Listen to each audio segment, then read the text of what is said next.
মানব জাতির ইতিহাসের সূচনা থেকে কলহ, বিদ্রোহ, সংঘর্ষ, হত্যা লেগেই আছে। মানুষ হাজার চেষ্টা করেও অন্যের নেতৃত্বে অধীনে থাকতে পছন্দ করে না। কর্তৃত্বাধীন ব্যক্তিরাও অধীনস্থ ব্যক্তির উপরে অত্যাচার অনাচার করে। মানুষ একে অপরকে কিছুতেই শান্তিতে থাকতে দিতে চায় না। মানুষের জীবনের এই মন্দতা কেন প্রকাশ পায়, কি কারণ, আমরা কি কখনো ভেবে দেখেছি এটা?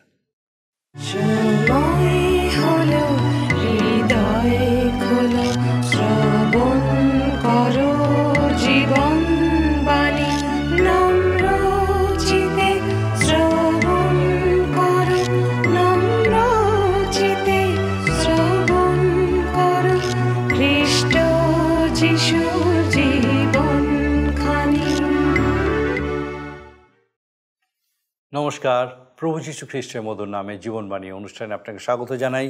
কেমন আছেন আপনি আজকে? আমার বিশ্বাস মহান ঈশ্বর তার মহা অনুগ্রহে আপনাকে সম্পূর্ণ সুস্থ রেখেছেন, সুরক্ষিত রেখেছেন।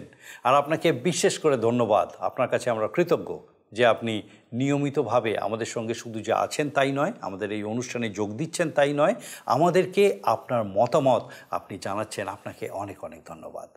এইভাবেই আমাদের সঙ্গে আপনি যোগাযোগ করুন, আপনার মতামত আমাদেরকে জানান, আর আপনার মতামত আমাদেরকে উৎসাহিত করে। আসুন আজকে আমাদের অনুষ্ঠানের শুরুতেই একটা গানের মধ্যে দিয়ে আমরা ঈশ্বরের গৌরব করি।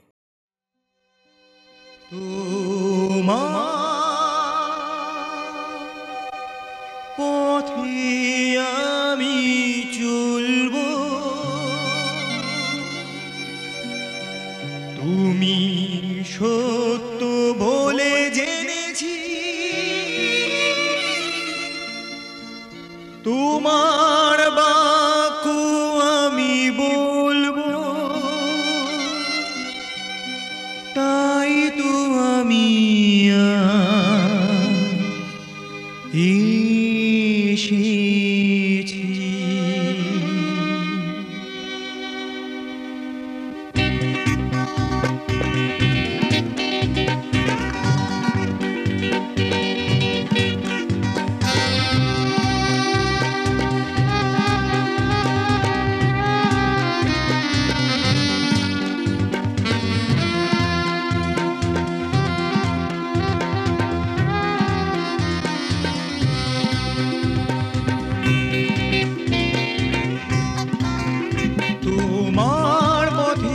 আমি চলব, তুমি সত্য বলে জেনেছি, তোমার বাক্য আমি বলবো, তাই তো আমি আজ এসেছি।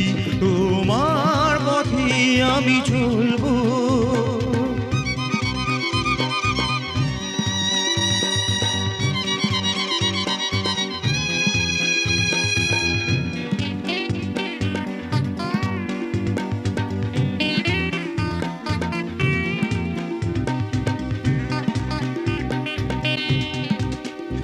অসহায় পথে তুমি আমার বন্ধু যিশু দিশারি।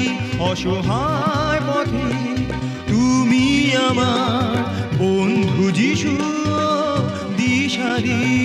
তুমি তো পথ সত্য জীবন, তুমি তো পথ সত্য জীবন, মুক্তির পথ মোরা পেয়েছি, তোমার পথে আমি চলব।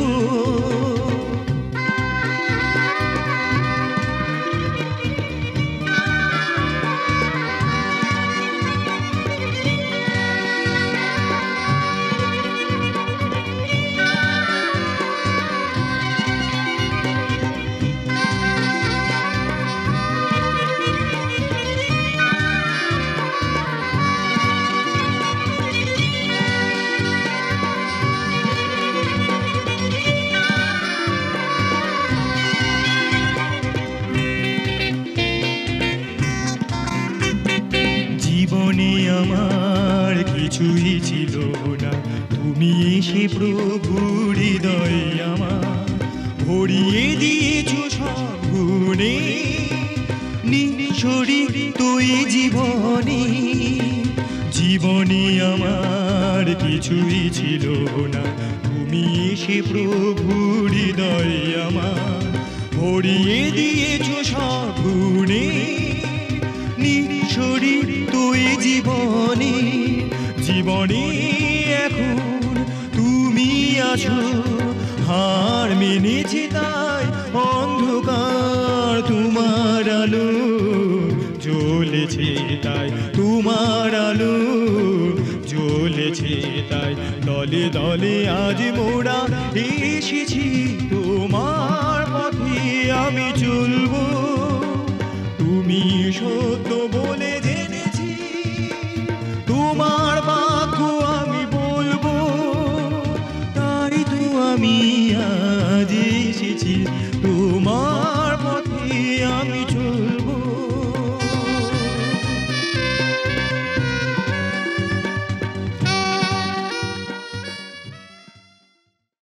আমরা আমাদের অনুষ্ঠানে ধারাবাহিকভাবে বাইবেলের পুরাতন নিয়মের অন্যতম গ্রন্থ গীতসংহিতা অধ্যয়ন করা শুরু করেছি। আমাদের গত পর্বে আমরা এই গ্রন্থের প্রথম অধ্যায় অর্থাৎ প্রথম গীতটি নিয়ে আলোচনা করেছি। গীতসংহিতা গ্রন্থের একটি লক্ষণীয় বিষয় হলো এর পদ্ধতিগত ব্যবস্থা। প্রথম গীতে আমাদের সামনে প্রকাশ পেয়েছে একজন নিখুঁত এবং সুখী মানুষ। প্রথম গীতে আমরা দেখি এদেন উদ্যানে বসবাসকারী আদমের ন্যায় নিখুঁত ও আশীর্বাদযুক্ত ব্যক্তিকে। আর এর বিপরীতে দ্বিতীয় গীতে বিদ্রোহী মানুষ আমাদের সামনে প্রকাশ পায়, যারা হচ্ছে আদমের সন্তান, সমগ্র মানব সমাজ। দ্বিতীয় গীতে আমাদের সামনে দুটি দৃশ্যপট প্রকাশিত হয়। প্রথমটি এই জগতে, যেখানে আমরা মানব সমাজকে কলহ করতে দেখি। তাদের প্রধান বক্তব্য হলো ঈশ্বরের থেকে নিজেদেরকে বিচ্ছিন্ন করে ফেলা। এরপর দৃশ্যপটের পরিবর্তন ঘটে এবং আমরা লক্ষ্য করি ঈশ্বর পিতা কি বলছেন। ঈশ্বর পিতার কাছ থেকে আমাদের লক্ষ্য পরিবর্তন হয়ে ঈশ্বর পুত্রের দিকে নিবদ্ধ হয় এবং আমরা তার বক্তব্য শুনি। তারপর পুনরায় দৃশ্যপট পরিবর্তন হয়ে পৃথিবীর দিকে নিবদ্ধ হয় এবং ঈশ্বর পবিত্র আত্মাকে চূড়ান্ত কথাটি বলতে শুনি। প্রথম দৃশ্যে আমরা লক্ষ্য করি যে মানব সমাজ তাদের রাজা এবং উচ্চপদস্থ অধ্যক্ষদের নেতৃত্বে একত্রিত হয়েছে এবং এক মহা কলহ হয়েছে। তাদের প্রধান বক্তব্য হচ্ছে যে তারা আর সদাপ্রভু এবং তিনি যাকে অভিষেক করেছেন সেই ব্যক্তির নেতৃত্বে থাকতে চায় না। মানব জাতির এই বিদ্রোহ ঘোষণায় স্বর্গে কি প্রতিক্রিয়া হলো সেটা দ্বিতীয় দৃশ্যে প্রকাশ পেয়েছে। স্বর্গে উপবিষ্ট ঈশ্বরের পিতার অন্তর থেকে নির্গত দুটি অভিব্যক্তি আমরা লক্ষ্য করতে পারি। তারই মানবজাতির বিদ্রোহে যে মূর্খতা প্রকাশ পেয়েছে তাই দেখে যেন তিনি হেসে উঠলেন। কিন্তু এই হাসি ক্ষণস্থায়ী ছিল এবং সেটা পরিবর্তিত হয়ে ক্রোধে পরিণত হলো। তিনি ক্রুদ্ধ হয়ে বললেন যে পবিত্র সিয়ন পর্বতে তিনি তার মনোনীত রাজাকে ইতিমধ্যেই স্থাপন করেছেন। এরপর ঈশ্বর পুত্রকে দেখি সেই মনোনয়ন স্বীকার করে তার উপর যে দায়িত্ব অর্পণ করা হলো সেটা গ্রহণ করতে। আসুন আমরা আরও বিস্তারিতভাবে এই দ্বিতীয় গীতের আলোচনা দেখি এবং দেখি যে ঈশ্বর কিভাবে আমাদের সঙ্গে কথা বলেন।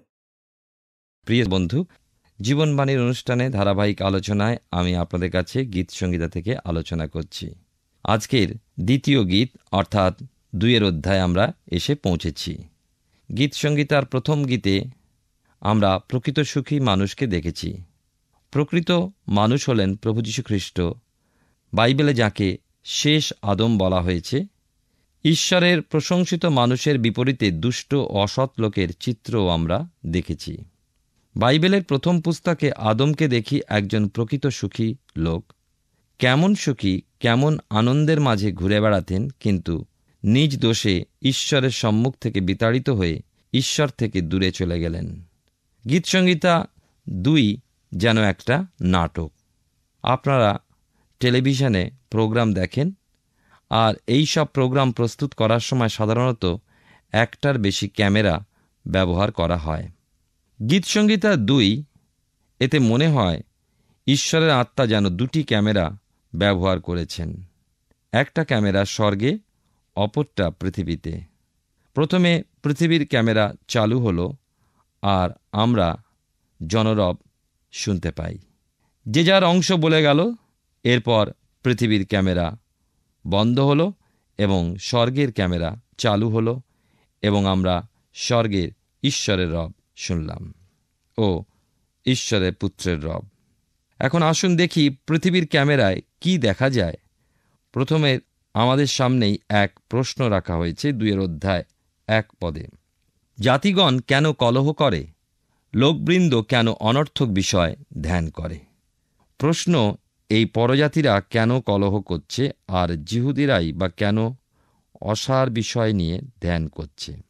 আমরা দেখছি সারা পৃথিবীর মানুষ বিরাট প্রতিবাদ সভা করছে। তাদের চিন্তা, তাদের ধ্যান সবই অসার বিষয়। আর ওই সকল অসার বিষয় জগতের মানুষকে এক জায়গায় জমা করেছে, যা হলো প্রথম ক্যামেরায় আমরা দেখতে পাচ্ছি। আর এখানে ব্যাপারটা কি হচ্ছে আমরা 2 পদে দেখি। পৃথিবীর রাজগণ দণ্ডায়মান হয়, নায়কগণ একসঙ্গে মন্ত্রণা করে সদাপ্রভুর বিরুদ্ধে এবং তাহার অভিষিক্ত ব্যক্তির বিরুদ্ধে। পৃথিবীর রাজগণ হচ্ছে রাজনৈতিক শাসকবৃন্দ এবং ওই শাসকবৃন্দ মন্ত্রণায় মিলিত হয়েছে। নায়কগণও পৃথিবীর রাজনৈতিক নেতা যারা মন্ত্রণায় অংশগ্রহণ করেছে। ওই মন্ত্রণা সভায় ধর্মীয় নেতা, জগতের জনসমাজ সবাই মন্ত্রণায় যোগদান করেছে। আর এদের প্রতিবাদটা কি? কার বিরুদ্ধে ওই প্রতিবাদ? ওই প্রতিবাদ হচ্ছে সদাপ্রভুর বিরুদ্ধে এবং তার অভিষিক্তের বিরুদ্ধে। এই অভিষিক্ত অর্থেই মসীয় বা খ্রিস্ট। এটা ইব্রীয় কথা। যখন গ্রিক ভাষায় বলা হয় তখন খ্রিস্টস বা বাংলায় খ্রিস্ট বলা হয়। বিশ্বব্যাপী ওই আন্দোলন ঈশ্বরের ও খ্রিস্টের বিরুদ্ধে। তবে এই আন্দোলন শুরু হলো কবে? বাইবেল আমাদের এই বিষয়ে বলে যখন আমরা প্রেরিতদের কার্যবিবরণী 4 অধ্যায় পড়ি। আমরা দেখতে পাই খ্রিস্টানদের উপরে প্রথম নির্যাতন শুরু হলো। প্রেরিত তার 4 অধ্যায় 23 থেকে 31 পদে পিতর ও যোহনকে যখন ভয় দেখানো হলো যে যিশু নাম প্রচার করলে প্রাণনাশ করা হবে, তারা মণ্ডলীতে ফিরে এসে এই বিষয়ে যখন জানালেন, তখন মণ্ডলী ঈশ্বরের গৌরব করল। তারা বললেন, প্রভু তুমি ঈশ্বর। বর্তমানকালে অনেকেই এই কথাটা মেনে নিতে চায় না। রোমীয় রাজ্যপাল পিলাত, রাজা হেরোদ, মহাযাজক হানন ও কায়েফা ও যিহুদি এবং পরজাতীয় জনমণ্ডলী প্রভুর বিরুদ্ধে একত্রিত। এখানেই কিন্তু শেষ নয়। জেরুজালেমের মহাসভা খ্রিস্টের শিষ্যদের বিরুদ্ধে মন্ত্রণা সভা বসালেন। তাদের উদ্দেশ্য একটাই, যে প্রভু যীশু ঈশ্বর নন, এই একটা কথা প্রমাণ করা।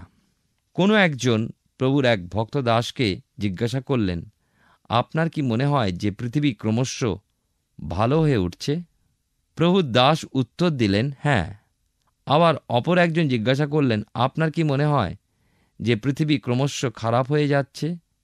প্রভু দাস উত্তর দিলেন, হ্যাঁ। প্রশ্ন হলো, সে কি? আপনি বললেন ভালো হচ্ছে, আবার আপনি বলছেন খারাপ হচ্ছে, কোনটা ঠিক? প্রভু দাস বললেন, দুটোই আপনারা। মথিলিখিত সুসমাচারে 13 অধ্যায় 24 থেকে 39 পদে শ্যামাঘাসের দৃষ্টান্ত পড়ুন। গম ও ঘাস দুটোই কিন্তু একসাথে বেড়ে উঠছিল। আজকের দিনে চারিদিকে মন্দ, অন্যায়, অত্যাচার, নির্যাতন, বিশৃঙ্খলা, অশান্তি, কিন্তু তার মধ্যেও খ্রিস্টের শান্তি ও প্রেমের বাণী। বহুকাল পিছিয়ে যদি আমরা যাই, দেখব যে ভক্ত রাজা দাউদের সময়ও নিরস্বরবাদ ছিল। গীতসংহিতা তার 14 অধ্যায় 1 পদে লেখা আছে, মূঢ় মনে মনে বলিয়াছে ঈশ্বর নাই। এই মূঢ় শব্দটি ইব্রীয় ভাষায় অর্থ হল পাগল বা বিকৃত মস্তিষ্ক। সত্যিই যে ঈশ্বরকে স্বীকার করে না, সে বিকৃত মস্তিষ্ক। যে সকল রাজ্যে খ্রিস্টের নাম প্রচারে বাধানিষেধ আছে, সেই সকল রাজ্যে অপেক্ষা যে রাজ্যে বাধানিষেধ নেই, সেখানে খ্রিস্ট নামে বেশি বাধা সৃষ্টি হচ্ছে। আজকের দিনে আমরা যে পৃথিবীতে বাস করছি, এই পৃথিবী প্রবলভাবে খ্রিস্টের বিরোধিতা করছে। তারা কি বলছে? 2 অধ্যায় 3 পদে লেখা আছে, আইসো আমাদের বন্ধন ছিঁড়িয়া ফেলি, আপনাদের হইতে উহাদের রজ্জু খুলিয়া ফেলি। গীতসংহিতা 2 অধ্যায় 3 পদ আমি পাঠ করলাম। ঈশ্বর মনুষ্য সমাজে কতকগুলি বাঁধন দিয়েছেন। সেই বাঁধনগুলো কি? প্রথমত, বিবাহ। আদিকাল হতে ঈশ্বর মানুষের জন্য ওই পবিত্র বন্ধন দিয়েছেন। মনুষ্য সমাজ যেন পবিত্র ও নির্মল থাকে, যেন শান্তি ও শৃঙ্খলা থাকে। আপনি খ্রিস্টান হন বা অন্য কোনো সমাজের হন, বিবাহ সকল মানুষের জন্য একটি পবিত্র অনুষ্ঠান। কিন্তু আজকাল জগতের দিকে চেয়ে দেখুন, মানুষ কেবলমাত্র বিবাহ বন্ধন ছিন্ন করছে তাই নয়, কিন্তু বিবাহ রীতি অমান্য করছে। বর্তমানে যুবক যুবতীরা বলে, আমরা যখন পরস্পরকে ভালোবাসি, বিবাহের অনুষ্ঠান করে অযথা অর্থ ব্যয়, লোক দেখানো ও লোককে তুষ্ট করার প্রয়োজন কি? আমরা একসাথে বসবাস করায় বাধা কি? আর একটা কথা শোনা যাচ্ছে, আপনাদের হইতে উহাদের রজ্জু খুলিয়া ফেলি। ঈশ্বর মানুষের জন্য 10 আজ্ঞা দিয়েছিলেন, আর এটাই হল রজ্জু বা দড়ি। কয়েকটা গাছা সুতো একসঙ্গে পাকিয়ে রজ্জু তৈরি হয়। কিছু লোক বলে, 10 আজ্ঞার প্রয়োজন কি? 10 আজ্ঞা যখন পরিত্রাণ দেয় না, 10 আজ্ঞা কি আমাদের অনন্ত জীবন দেবে? তাছাড়া 10 আজ্ঞা অক্ষরে অক্ষরে পালন করা সম্ভবপর নয়, তাহলে ওই বাঁধনে বাঁধা পড়াচ্ছে সরে থাকাই ভালো। ঈশ্বর 10 আজ্ঞা দিয়েছিলেন মনুষ্য জাতিকে শৃঙ্খলভাবে রক্ষা করার জন্য। আজ মানুষ বিশৃঙ্খল জীবনযাপন করছে। আজকাল প্রতিদিনই সংবাদপত্র খুললেই দেখি, এত লোক মারা গেল আতঙ্কবাদীর গুলিতে, এতজন আত্মঘাতী হয়েছে, গৃহবধূকে পুড়িয়ে মারা হয়েছে। এইসব কেন ঘটছে? কারণ সবাই এক বাক্যে এই কথাই বলছে, বাঁধন ছেড়ো, রজ্জু খোলো। ঈশ্বর কিন্তু বলছেন, হে মনুষ্য, এভাবে চলতে পারে না। তোমাদের মন্দ স্বভাব, মন্দ পরিবেশ, মন্দ সমাজ, মন্দ পরিবার ও মন্দ জীবন আর কতকাল? এবারে স্বর্গের ক্যামেরা চালু হলো, পৃথিবীর ক্যামেরা বন্ধ হলো। এখন প্রশ্ন উঠল, ঈশ্বরের কেমন লাগছে পৃথিবীর এই সকল অবস্থা দেখে? আমরা একটু আগে সেই অবস্থা শুনলাম বা দেখলাম, যে তারা রাজগণ, নায়কগণ একসঙ্গে সদাপ্রভুর বিরুদ্ধে, তাঁর অভিষিক্ত সেই খ্রিস্টের বিরুদ্ধে দাঁড়িয়েছে এবং তারা বলছে যে এসো আমরা সমস্ত রজ্জু খুলে ফেলি, কোনো বন্ধনের মধ্যে আমরা থাকব না, আমরা স্বাধীন, আমরা আমাদের মতন ইচ্ছা মতো চলব। এখন আমরা স্বর্গের ক্যামেরা দেখছি। 4 পদে লেখা আছে, যিনি স্বর্গে উপবিষ্ট তিনি হাস্য করিবেন, প্রভু তাহাদিওকে বিদ্রূপ করিবেন। তিনি হাস্য করিবেন, এ হাসি কি রসিকতার হাসি? না, কখনোই নয়। ঈশ্বর সকল সময় মজার ব্যক্তি নন। হ্যাঁ, তিনি আনন্দময়, তবে আমরা যেটা মজা বলি সেই অর্থে ওই হাসি নয়। দাউদ যখন বৃহৎ আকারের সেই গলিয়াতের সামনে উপস্থিত হয়ে চ্যালেঞ্জ জানিয়েছিল, গলিয়াত নিশ্চয়ই ব্যঙ্গের হাসি এসেছিল, কিন্তু স্বর্গের ওই হাসি সেই রকম হাসি নয়। ঈশ্বর মহান, সর্বশক্তিমান, গ্রাসকারী, অগ্নিতুল্য। তিনি নিজ হাতে ধরণীর ধূলি নিয়ে মানুষকে সৃষ্টি করেছেন, যার মুখের রবে মহাশূন্য হতে বিশ্ব ব্রহ্মাণ্ড সৃষ্টি হল, জগতের সকল প্রাণী সৃষ্টি হল এবং সকল প্রাণীর মধ্যে মানুষকেই কেবল নিজ সাদৃশ্যে সৃষ্টি করলেন। আজ সেই মানুষ মুষ্টিবদ্ধ হাত উঁচু করে প্রতিবাদ জানাচ্ছে, তোমাকে মানি না, তোমাকে জানি না, তোমাকে চিনি না, তোমাকে চাই না। যাঁর ফুৎকারে সমস্ত সৃষ্টি তুষের মতো উড়ে যাবে, আমরা যে বিষয় দেখেছি 1 গীতে, দুষ্টগণ সেরূপ নয়, কিন্তু তাহারা বায়ুচালিত তুষের ন্যায়। এই জন্য দুষ্টগণ বিচারে দাঁড়াইবে না, পাপীরা ধার্মিকদের মণ্ডলীতে দাঁড়াইবে না। 6 পদে লেখা ছিল, কারণ সদাপ্রভু ধার্মিকগণের পথ জানেন, কিন্তু দুষ্টদের পথ বিনষ্ট হইবে। তিনি জানেন যে মূঢ় মনে মনে বলেছে ঈশ্বর নেই। মানুষের মূর্খতা দেখে তিনি হাসবেন। বাইবেল বলে, মানুষের জীবন বাষ্পের তুল্য। স্বর্গের সেই হাসি দীর্ঘস্থায়ী নয়, পরমুহূর্তে আমরা পরিবর্তন দেখতে পাই। 2 অধ্যায় 5 পদে দেখুন কি লেখা আছে, তখন তিনি ক্রোধে তাহাদের কাছে কথা কইবেন, কোপে তাহাদিওকে বিহ্বল করিবেন। এটাই ঈশ্বরের বিচার যা পৃথিবীতে নেমে আসছে। পৃথিবীর মানুষের প্রতিবাদে স্বর্গের ঈশ্বরের কি এসে যায়? ওই প্রতিবাদ দেখে তিনি কি তার স্বর্গীয় প্রোগ্রামের পরিবর্তন করবেন, অথবা তিনি কি তার প্রোগ্রাম পূর্ণ করতে সময় পিছিয়ে দেবেন? ঈশ্বর তার নিরূপিত সময় তার পরিকল্পনা পূর্ণ করবেন। পৃথিবীর মানুষের সকল প্রতিবাদের মাঝে তার কাজ চলছে, থেমে নেই। শত শত সন্তান স্বর্গের পথে চলছে। ইব্রিয়দের পত্রে আমরা এ বিষয়ে দেখতে পাই। ঈশ্বরের আরও পরিকল্পনা আছে এবং সেই বিষয়ে লেখা আছে, বিশেষ করে ইব্রিয় পত্রে 6 পদে লেখা আছে। দেখুন এখানে, আমি আমার রাজাকে স্থাপন করিয়াছি আমার পবিত্র সিয়ন পর্বতে। ঈশ্বর কোনো প্রকার বিকল্প চিন্তা না নিয়ে, কোনো প্রকার সন্দেহ বা সমঝোতার মধ্যে না গিয়ে এক সিংহাসন স্থাপনের পরিকল্পনা গ্রহণ করেছেন, যে সিংহাসনে যীশুখ্রিস্ট বসবেন। কিছু লোক আছে যারা বলে, খ্রিস্ট যদি বা আসেন তখন তার আসার এখন অনেক দেরি। ঈশ্বরের পরিকল্পনা তার সময় মতো চলছে ও চলবে। ঈশ্বরের কাজে বাধা আসে না, বিলম্ব হয় না, কিন্তু তার সময় কে জানে। দেখুন, আবার এইবার ক্যামেরা ফোকাস করা হলো ঈশ্বরের পুত্রকে, এবারে দেখা গেল। আর 2 অধ্যায় 7 পদে সেই কথা লেখা আছে, আমি সেই বিধির বৃত্তান্ত প্রচার করিব। সদাপ্রভু আমাকে কহিলেন, তুমি আমার পুত্র, অদ্য আমি তোমাকে জন্ম দিয়াছি। এই পদটা কারো কারো কাছে কিছুটা বিভ্রান্তির কারণ হয়। তারা বলেন, এখানে প্রভু যীশুর জন্মের কথা বলা হয়েছে, কিন্তু এই পদটির গুপ্ত রহস্য এই যে এই পদে প্রভু যীশুর পুনরুত্থানের কথা উল্লেখিত হয়েছে। সাধু পৌল পিসিদিয়ার আন্তিওখিয়ায় সুসমাচার প্রচারের সময় এই বিষয়টি স্পষ্ট করে দিয়েছেন প্রেরিত তার 13 অধ্যায় 33 পদে। প্রভু যীশু ঈশ্বরের অনন্তকালীন পুত্র এবং ঈশ্বর। তিনি ছিলেন, তিনি আছেন এবং তিনি থাকবেন। তিনি ঐশিক ব্যক্তিত্বযুক্ত, তিনি মনুষ্যরূপী ঈশ্বর। গীত তার 2 গীতে 7 পদে এই বিষয়ের উল্লেখই করেছে। প্রভু যীশুর মনুষ্যরূপে এই জগতে জন্মের বিষয় এটা নয়।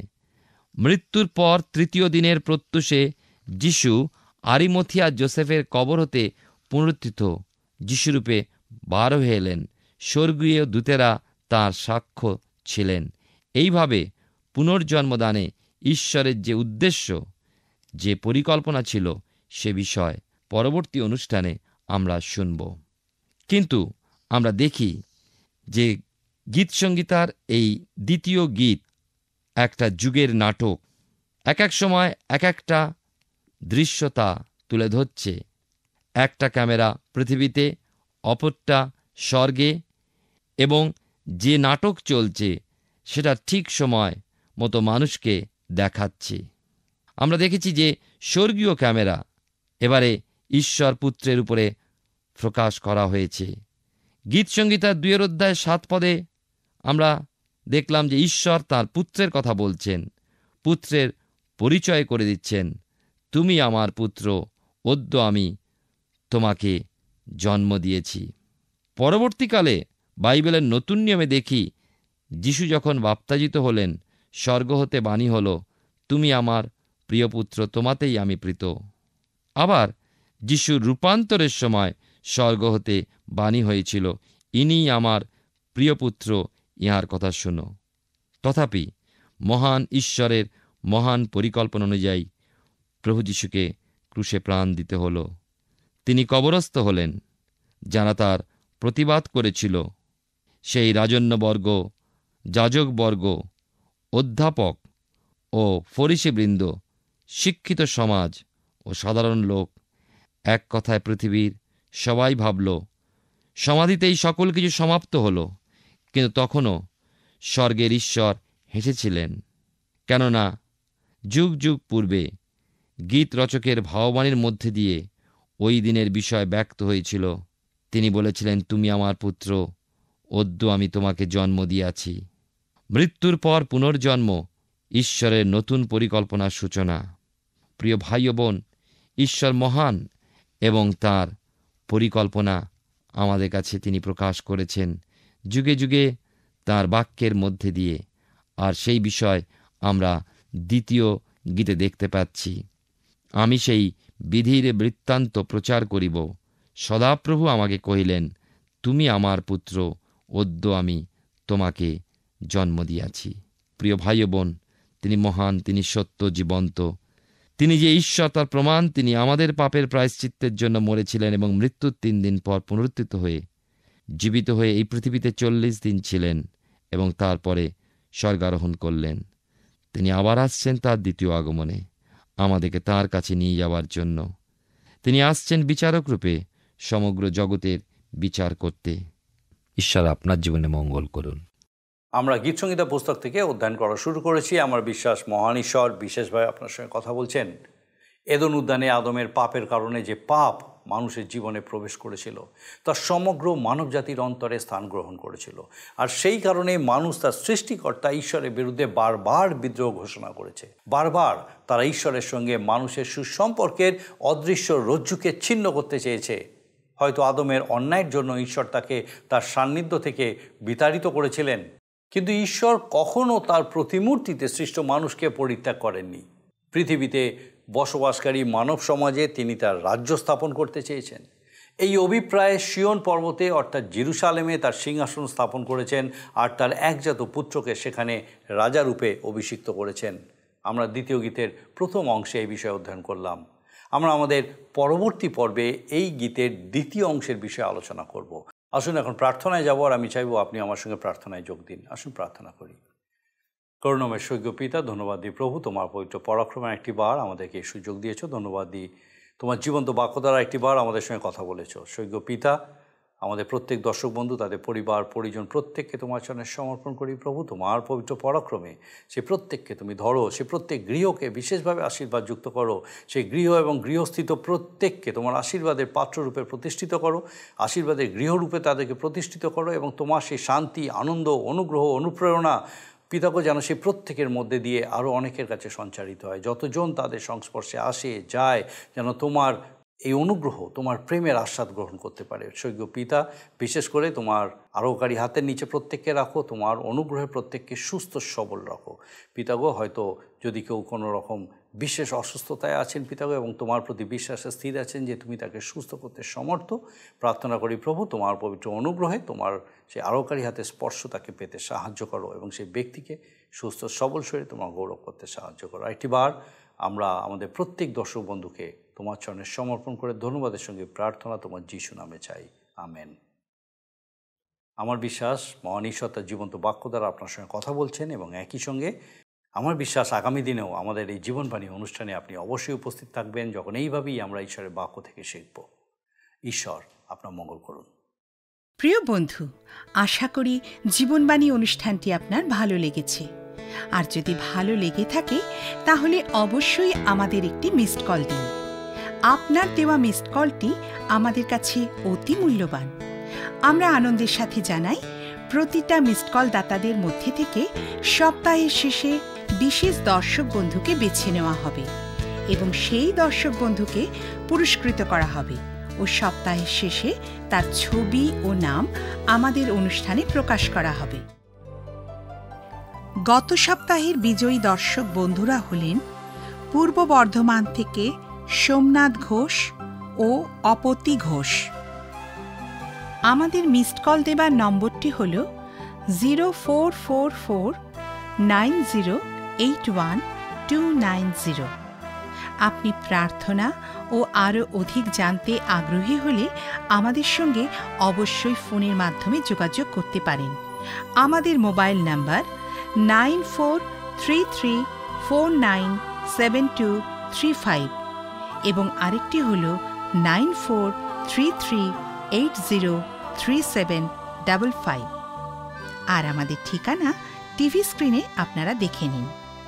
ধন্যবাদ। ভালো থাকুন, সুস্থ থাকুন।